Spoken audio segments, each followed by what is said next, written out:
ప్రేతలో దేవునికి స్తోత్రం కలుగుగాక. ప్రియమైన సోదరులారా, ఈరోజు 36వ రోజు శిల్వ ధ్యానంలో దేవుడు అందరినీ నడిపించిన విధానం కొరకే దేవుణ్ణి స్తుతిస్తూ కొద్ది క్షణాలు మనము వాక్య సందేశంలో వెళ్దామండి. దానికంటే ముందు ఒక చిన్న ప్రార్థన చేసుకుందాం. మమ్మల్ని అతి మిక్కిలిగా ప్రేమించిన దేవానికి వేలాది స్తోత్రం ప్రభా.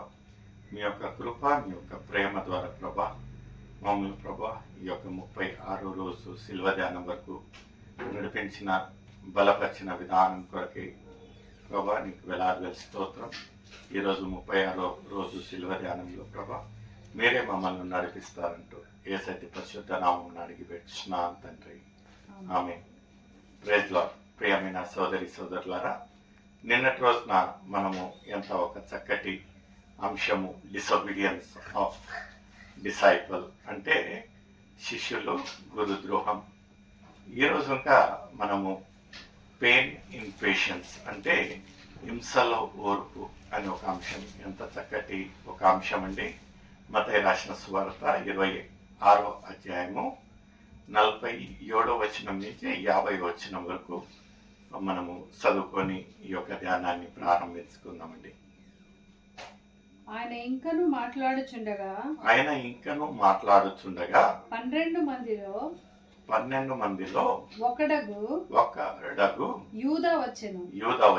వానితో కూడా బహుజన సమూహము కత్తులు గుదియలు పట్టుకొని ప్రధాన యాజకుల యొద్ద నుండి ప్రజల పెద్దల యొద్ద నుండి వచ్చెను. ఇక్కడ చూడాలి, ఎందుకంటే నిన్నటి రోజున మన ఒక శిల్వ ధ్యానంలో మనం చూసినట్లయితే యేసయ్య ఒక గెత్సెమన తోటలో ఏకాంత ప్రార్థించడానికి వెళ్ళి ఉంటున్నాడు. అక్కడ మనం చూసిన రీతిగా వాళ్ళు ఎవరైతే శిష్యులను తీసుకొని ఎంబడి పెట్టుకొని ఉంటున్నారో వాళ్ళు ఒక గడియైనను యేసుక్రీస్తు కొరకై ఆడ ప్రార్థించకుండా ఏం చేస్తూ ఉంటున్నారంటే నిద్రిస్తూ ఉంటున్నారు. యేసయ్య ఒక్కసారి, 2 సార్లు, 3వ సారి వచ్చి ఏమంటాడంటే ఇంకా మీరు మీ యొక్క అలసట తీర్చుకోండి. నిజంగా అది మనము తెలుసుకోవాల్సిన విషయం ఏముంటున్నదంటే అది మంచి నిద్ర సమయం, అంటే సుమారుగా మధ్యరాత్రిల సమయం అనుకుంటాను. ఇక్కడ ఈ సమయంలో ఏమవుతా ఉంటున్నదంటే యేసయ్య ఇంకా ఆ శిష్యులకు మీ యొక్క అలసట తీర్చుకోండి అని చెప్పే ఒక సమయంలో అక్కడ ఏమవుతుందంటే ఆ ఒక 12 శిష్యులలో ఒక శిష్యుడు ఎవరంటే ఆ ఒక యూదా ఇస్కరియోతు. యూదా అక్కడికి వచ్చి ఎవరితో వస్తాడంటే జన సమూహంతో, ఆ ఒక ఏంటంటే పెద్దలతోటి, అందరితోటి.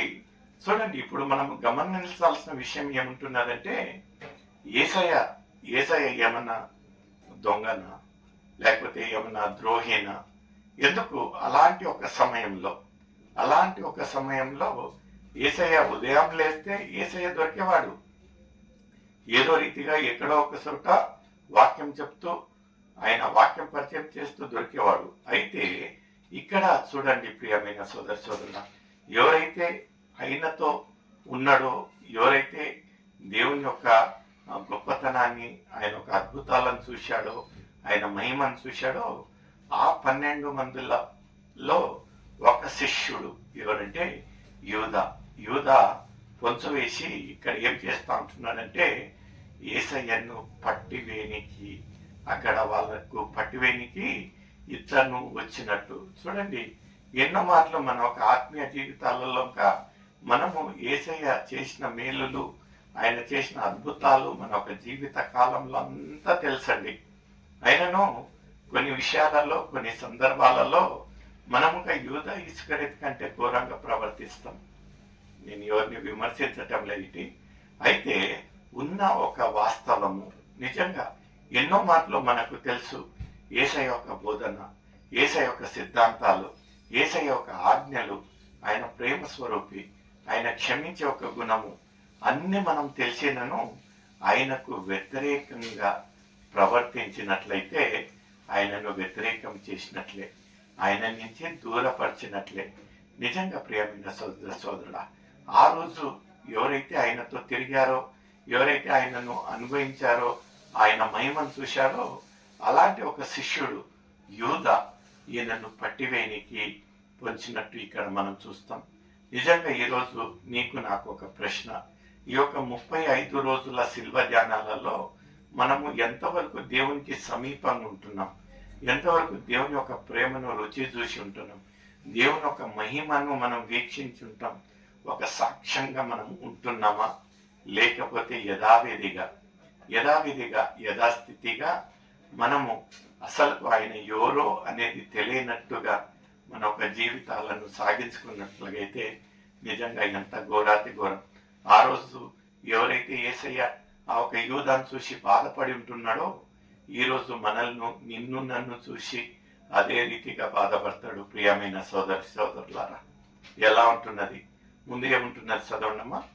ఆయనను అప్పగించువాడు నేను ఎవరిని ముద్దు పెట్టుకుందును ఆయనే యేసు. ఇక్కడ చూడండి, మనం లేఖనాలలో చూసినట్లుగైతే ముద్దు పెట్టడం అంటే ఒకరినొకళ్ళు ప్రేమించుకోవడం. ముద్దు, ఎందుకంటే లేఖనాలలోనే ఏమంటా ఉంటేనే ఒకళ్ళనొకళ్ళు ప్రేమించడం, లేకపోతే ఒకళ్ళనొకళ్ళు గ్రీట్ చేయడం, ఆదరించడం, వందనాలు చెప్పడము. అప్పటి కాలంలో ఏం చేసేవారంట? ముద్దు పెట్టేవారంట. ఇక్కడ ఎంత ఘోరాతి ఘోరం. ఆ ఒక యూద ఈ యొక్క పరిశుద్ధంగా పెట్టే ఒక ముద్దును ఎలా ఉంటున్నదంటే ఒక దొంగవాన్ని గుర్తుగా పట్టించేదానికి ఇలాంటి ఒక విషయాలు. నిజంగా మనం లేఖనాలలో చూసినట్లుగైతే ఎన్నో విషయాలను మనకు సమయం సందర్భంగా వాడుకుంటామండి. నిజంగా చాలా బాధాకరంగా యేసయ్య దేవుడు ఆ ఒక లేఖనాలలో ఏ రీతిగా ఒక పరిశుద్ధాత్మతో ఈ యొక్క బైబిల్ను రాయబడి ఉంటున్నది. అయితే మనము స్వార్థులుగా మనం ఏం చేస్తామంటే ఆ ఒక అవకాశంకు, ఆ ఒక పరిస్థితికి అనుకూలంగా ఆ ఒక పదాలను, ఆ ఒక వాక్యాలను వాడుకుంటాం. చాలా బాధాకరంగా ఇక్కడ ఇంకా యూదా వచ్చి యేసయ్యను ముద్దు పెట్టిన వాడు నీ యేసు అని చెప్పినప్పుడు యేసయ్యకి అదే బాధ అనిపిస్తుంది. నేను ఏ రీతిగా దేవుడు ముద్దు గురించి ఎంత వివరంగా లేఖనాలలో రాసినట్లుగైతే ఇతను అలాంటి ఒక దుష్కార్యం చేసేదానికి ఇలాంటి ఒక ముద్దును వాడుకుంటా ఉంటున్నాడే అని ఎంత మనసు నొచ్చుకున్నాడో. నిజంగా ప్రియమైన సోదరులారా, మనం ఇంకా మన ఒక ఆత్మీయ జీవితాలలో దిననిత్యము యేసు దేవుడు చెప్పిన లేఖనాలలో ఎన్నో దుష్కార్యాల కొరకై అలాంటి ఒక సందర్భాలలో అలాంటి ఒక క్రియలను చేస్తూ ఉంటున్నామేమో. ఇదొక హెచ్చరిక సుమా నీకు నాకు. ఎలా ఉంటున్నది మన ఒక ఆత్మీయ జీవితం? ముందు ఏముంటున్నదండి? ఆయనను పట్టుకొనుడని వారికి గుర్తు చెప్పి వెంటనే యేసు యొద్దకు వచ్చి బోధకుడా నీకు శుభమని చెప్పాను ఆయనను ముద్దు పెట్టుకొని. ఆయనను చూడండి, మనముగా చేసే క్రియలన్నీ చేసి లోకరీతిగా మరలా ఏం తెలియనట్టు దేవుని యొక్క సన్నిధిలో, దేవుని యొక్క సహవాసంలో వచ్చి బోధకుడా నీకు శుభం, ఆయనను పట్టేయడం ఏమన్నా శుభం అండి? చూడండి ప్రియమైన సోదరుడా, మనముగా మన ఒక పెదాలతో, మన ఒక క్రియలతో, మన ఒక కళ్ళతో, మన ఒక ఆలోచనలతో ఎంతో వ్యతిరేకించి ఆయనకు క్రియలు చేసి మరలా ఆయన ఒక సన్నిధిలో చేరి మనం ఏం చేస్తామంటే ఆయనను స్తుతిస్తాము. నిజంగా ఎలా ఉంటున్నదంటే మన ఒక ఆత్మీయ జీవితం ఒక హెచ్చరిక నీకు నాకు అవుతా ఉంటున్నది. ఇక్కడ ఇంకా యూదా అక్కడికి వచ్చి ఏమంటా ఉంటున్నాడంటే బోధకుడా నీకు శుభం కలుగును గాక. నిజంగా మనం ఎలా ఉంటున్నాము? మన ఒక ఆత్మీయ జీవితాలు ఎలా ఉంటున్నాయి? ఆ రోజైతే యూదా ఆ ఒక యేసయ్యను పట్టించుంటున్నాడు. ఈ రోజు మనకు వాస్తవం అంతా తెలుసు, ఆయన ప్రేమ తెలుసు, ఆయన త్యాగం తెలుసు, ఆయన ఒక క్షమించే గుణం తెలిసి ఇంకా పదే పదే ప్రతి క్షణము ప్రతి చోట ఆయనను పట్టేయడము, ఆయనను కించపరచడం, క్రియలు చేస్తూ ఉంటున్నాం. ఎలా ఉంటున్నది మన ఒక ఆత్మీయ జీవితం? ముందు చదవండమ్మా. యేసు చెలికాడా నీవు చేయవచ్చినది చేయమని అతనితో చెప్పగా వారు దగ్గరకు వచ్చి ఆయన మీద పడి ఆయనను పట్టుకొని. చూడండి, యేసయ్యకు తెలుసు ఇతను ఏం చేయనీకి వచ్చాడో ఏం కథ అంతా తెలుసండి. ఆయనను ఆ ఒక వధించే గొర్రె పిల్ల ఎప్పుడైతే ఆ ఒక బలి కొరకై ఏమి చేయకుండా వ్యతిరేకించకుండా మౌనంగా లోబడి ఆ ఒక తలను అప్పగిస్తుందో బలికి, అలానే యేసయ్య ఏమన్నాడంట, నీవు వచ్చిన పని నువ్వు చెయ్యి అని ఎంత చక్కగా ఎంత ఆదరించే ఒక మాటలు. నిజంగా ఇక్కడ ఇంకా మనం కొన్ని విషయాలలో మన ఒక కోపాలను తగ్గించుకోము. మన ఒక ఏముంటున్నదంటే మన ఇమోషన్స్. ఆయనను ఇక్కడ యేసయ్య ఒక్క మాట దేవునికి ప్రార్థించినట్లయితే వేల కొద్ది దూతలు వచ్చి ఈ యొక్క సైనికులను అన్నిట్లను నాశనం చేసి హతమారుస్తారు.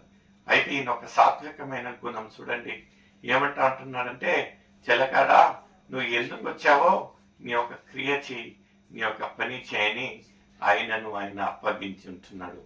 నిజంగా ప్రియమైన సోదరుడా, అలాంటి గొప్ప దేవుని మనం సేవిస్తూ ఉంటున్నాం. ఎలా ఉంటున్నది మన యొక్క గుణాలు? నిజంగా ఆ ఒక రోజు ఆ ఒక యూద శిష్యులాగా మనము ద్రోహం చేస్తూ ఉంటున్నామా? నిజంగా అలాంటి ఒక హింసలోక యేసయ్య యొక్క ఓర్పును మనము ప్రత్యేకంగా చూపించచ్చు. ఆయన ఒక గొప్పతనం, ఆయన ఒక ఓర్పు. అలాంటి ఓర్పు నీకు నాకు ఉంటున్నదా? లేనట్టుగైతే ఇదే అనుకూలమైన సమయం, ఇదే రక్షణ దినంగా ఉంటున్నది. యేసయ్యను మొరపెడదాం. దేవా, నాకు అలాంటి ఓర్పు లేదు, అలాంటి సమాధానం లేదు, అలాంటి శాంతి లేదు, నాకు అనుగ్రహించంటే నమ్మగలిగిన దేవుడు, ప్రేమ కలిగిన దేవుడు నీకు అనుగ్రహిస్తాడు. May God bless you. Thank you.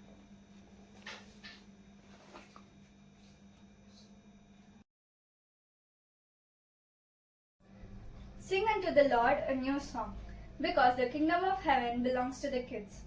Praise the Lord. Greetings to you all in the matchless name of Lord Jesus Christ. As you all know, that His Grace Ministries have conducted singing competition season 1 and season 2. It's a good news for all the kids aged between 4 years to 13 years, because His Grace Ministries are launching kids special singing competition. All the details will be provided to you all if you all contact us. Registration fees for group is 500 rupees and solo 200 rupees. Don't hesitate. It's a beautiful platform live casting in Shubhavakyam channel. Thank you.